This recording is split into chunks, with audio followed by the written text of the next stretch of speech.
Hi and welcome to the channel. Today we will unbox this Zotac Gaming RTX 4060 Solo. I bought this for 18,000 pesos, which is just 300 pesos more expensive than my RX 7600. For perspective, 300 pesos is estimated to be $5 only, which means that the pricing of this card is relatively good against its AMD competitor. Anyway, around the box there are two interesting things. First is this tagline, which is super compact, fits 99% of systems, which is similar to your germ removal ads. Removes even 99.9% of germs. To be fair with Zotac, I think the only cases that will not fit this card are those that only have a single PCIe slot, low profile slots, or no PCIe slots at all. I'm not sure though if that accounts to 1% of the cases out there. Also, in other words, this is very small as can be seen in the picture to the right. Second is the tagline, power the win. I felt that the tagline is constructed poorly or even grammatically incorrect, so I asked ChatGPT about it. Apparently, I was wrong. It is a proper sentence, but it judged the sentence poorly. Anyway, I don't want this to become an English language lesson, so I'll just leave the link of the conversation down in the description below. I also asked if power the winning or empower the winning is a better slogan. Well, I'll leave that judgment to you as well, which one is better. Anyway, opening the box. Upon opening, you'd see this thing here. I don't know what this is. So there's Love Gaming, Power the Win. So this is my first time seeing it. This is a manual. Yep, it's a manual. Then there's this thing. Oh, there's this Zotac Cup moments. I'm not sure what this is, so I'll probably read this later on. There's also this hologram thing. I'm not sure what to comment on this.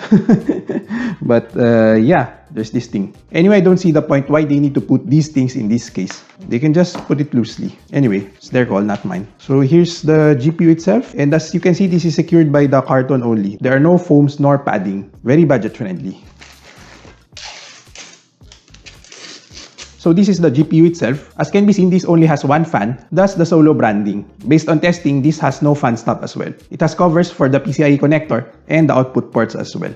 As for the dimensions, it is just 160mm by 117mm by 39.5mm, which is very short. Just look at this PCIe connector to the end of the GPU. That's how short it is. Anyway, 39.55mm thickness also means that it is only 2 slots thick. As for the output ports, there are 3 display ports and 1 HDMI. As for the power connector, it requires a single 8-pin PCIe connector, which is also surprising considering that this is only 115 watts total board power. It can actually live with 6-pin power connector and still have room for slight overclocking, but I'm not sure why they decided to use 8-pin power instead. There's no backplate, which is fine. This is kind of an entry level to the 60 class GPU. But one thing that I noticed is that there are no stickers to the screw for anti-tampering, which is kind of weird, I should say. It also uses 8 PCIe lanes only instead of 16, which can be seen here. Cooling wise, most of the heat will likely go to the front of the chassis based on the design, so it will be good if you have an exhaust to the top to draw the heat out. Anyway, as for the temps while benchmarking FF15 for 30 minutes, the GPU temps average at 66.04 degrees Celsius with a max temp of 68.4 degrees Celsius. The hotspot temps average at 76.52 degrees Celsius with a max temp of 81.8 degrees Celsius. The GPU fan was at an average of 61.62% and a max of 63% or 1983 RPM. The temps are overall okay, but expect the fans to ramp up once it is inside the case. And as for the benchmarks,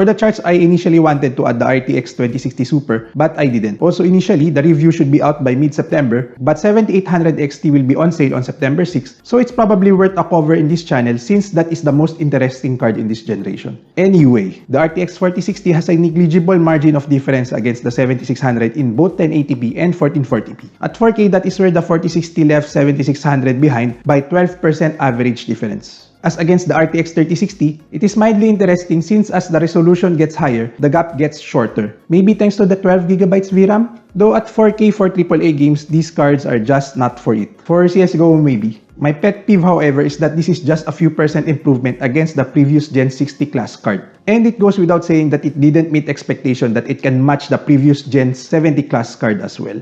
As for overall recommendations, given my previous review of the RX 7600, where it was actually not bad, this specific RTX 4060 from Zotac is actually good in the Philippine context since they are of the same price point. Plus, you also get the NVIDIA features for the same performance. The previous Gen RTX 30 series GPU is also expensive here in the Philippines. However, holistically looking at 4060, where a dual fan is typically around 20,000 pesos and the 7600 is typically at 18,500 pesos, it is then up to you if you'd like to pay the 8% difference for those NVIDIA features, plus its very good power efficiency. Overall, for a budget build, I'd still go with the 6600 for now. But if you're in this price range, I suggest to wait for the RX 7700 XT and the RX 7800 XT as well. As for Zotac and single-fan GPUs in general, I'm not a fan of those. But, hear me out on this one. Imagine, this RTX 4060, a decent i5 or R5 CPU, inside a Dentium case. Or maybe not a Dentium case, but any 5-liter ITX case. How cool would that be? But if you're looking for something stronger than this and of the same size, do check out Palit Storm X RTX 4060 Ti.